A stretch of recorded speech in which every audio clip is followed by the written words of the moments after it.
नमस्कार. चला विचार करूया अशा एका पिढीबद्दल जिच्यासाठी जग स्मार्टफोनच्या स्क्रीनवरच सुरू झालं. हो, आज आपण बोलणार आहोत जेन झी बद्दल. हीच ती पिढी आहे जी आज भारताची अर्थव्यवस्था आणि समाज दोन्ही अगदी मुळापासून बदलून टाकतीये. खरं तर ही फक्त एक पिढी नाहीये, तर भारताच्या भविष्याचा एक आरसा आहे. चला आज ह्याच आरशात जरा डोकावून पाहूया. तर मग खरा प्रश्न काय आहे? ही पिढी भारताचं भविष्य घडवणारी एक जबरदस्त शक्ती आहे की तिच्यासमोरची आव्हानं इतकी मोठी आहेत की ती देशासाठीच एक अडथळा बनतील? या संपूर्ण विश्लेषणात आपण याच गुंतागुंतीच्या प्रश्नाचं उत्तर शोधण्याचा प्रयत्न करणार आहोत. ओके, तर सगळ्यात आधी हे समजून घेऊया की ही जेन झी आहे तरी कोण आणि भारतामध्ये त्यांचं अस्तित्व इतकं महत्त्वाचं का मानलं जातंय, ज्याची आज सगळीकडे इतकी चर्चा होतीये. अगदी सोप्या भाषेत सांगायचं झालं तर जे लोक 1997 ते 2012 या काळात जन्माला आले त्यांना जेन झी म्हणून ओळखलं जातं.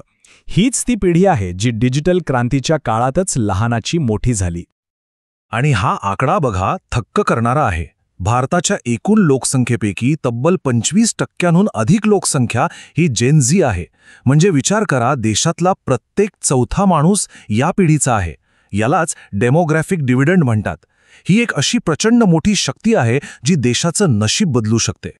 तर मग फक्त संख्या जास्त असणं पुरेसं आहे का? अजिबात नाही. यांची खरी ताकद त्यांच्या वैशिष्ट्यांमध्ये दडलेली आहे.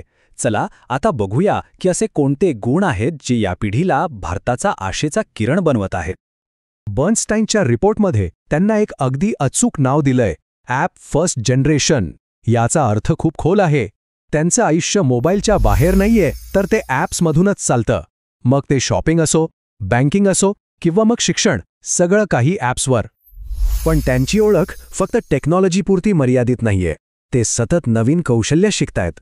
AI, cyber security, data science, भविष्यासाठी स्वतःला तयार करत आहेत.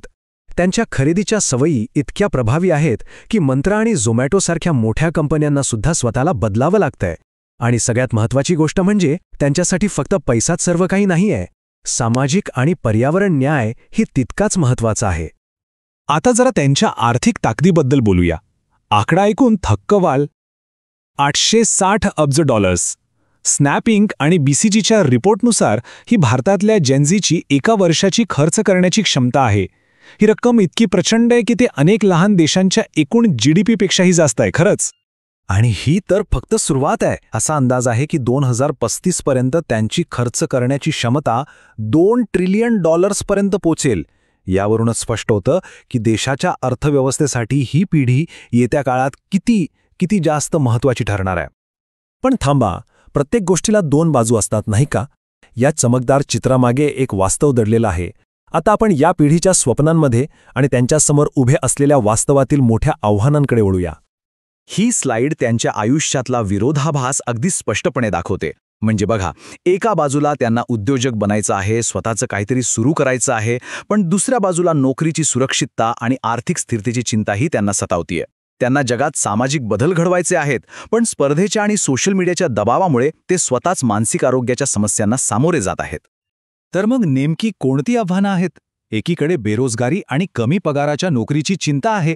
मग येतो तो स्पर्धा आणि सोशल मीडियामुळे निर्माण होणारा प्रचंड मानसिक ताण. आणि या सगळ्यावर कडी म्हणजे शहर आणि खेड्यांमध्ये असलेली डिजिटल दरी. ही एक अशी मोठी भिंत आहे जी त्यांच्या क्षमतेला पूर्णपणे बाहेर येण्यापासून रोखतेय. आणि हे आम्ही नाही म्हणत आहोत. जागतिक आरोग्य संघटनेचा हा अहवाल या समस्येची तीव्रता स्पष्ट करतो. स्पर्धेच्या आणि अपेक्षांच्या ओझ्याखाली भारतीय जेन झेडमध्ये मानसिक आरोग्याच्या समस्या जागतिक स्तरापेक्षाही गंभीर बनल्या आहेत. ही एक धोक्याची घंटा आहे. मग यावर उपाय काय? या शेवटच्या विभागात आपण या दोन्ही बाजूंचा विचार करून भविष्याचा मार्ग कसा असू शकतो हे पाहूया. तर महत्त्वाचा मुद्दा हा आहे की जेन झी हे आव्हान आहे की भविष्य, यातलं एक निवडण्याची गरजच नाहीये. खरं उत्तर आहे त्यांच्या प्रचंड क्षमतेला योग्य धोरणांची जोड देण्यात, जेणेकरून त्यांच्यासमोरील आव्हानं दूर होतील. आणि सरकार यासाठी काही पावलं उचलत आहे. स्किल इंडिया आणि स्टार्टअप इंडियासारख्या योजना त्यांना नोकरी आणि उद्योगासाठी तयार करत आहेत. नवीन शैक्षणिक धोरण त्यांना पुस्तकी ज्ञानापलीकडे जाऊन कौशल्य शिकण्यावर भर देतंय. आणि ग्रीन इंडिया मिशनसारख्या योजना त्यांच्या पर्यावरणाबद्दलच्या विचारांना राष्ट्रीय ध्येयांशी जोडत आहेत. आणि जर आपण जेन झेडच्या या ऊर्जेला आणि मूल्यांना योग्य दिशा देऊ शकलो ना, तर भारताचं ध्येय केवळ एक मोठी अर्थव्यवस्था बनण्यापुरता मर्यादित राहणार नाही, तर भारत एक अशी महासत्ता बनेल जी सामाजिकदृष्ट्या सगळ्यांना सोबत घेऊन चालेल आणि पर्यावरणाचीही काळजी घेईल. हेच खरं भविष्य आहे. थोडक्यात काय तर जेन झी ही भारताची एक दुधारी तलवार आहे, एक प्रचंड मोठी संधी आणि तितकंच मोठं आव्हान. धोरणं आणि योजना तर आहेत, पण खरा प्रश्न हा आहे, या पिढीची स्वप्न आणि वास्तव यांच्यातली दरी आपण वेळेत भरून काढू शकू का? कारण या प्रश्नाच्या उत्तरावरच भारताचं भविष्य अवलंबून आहे.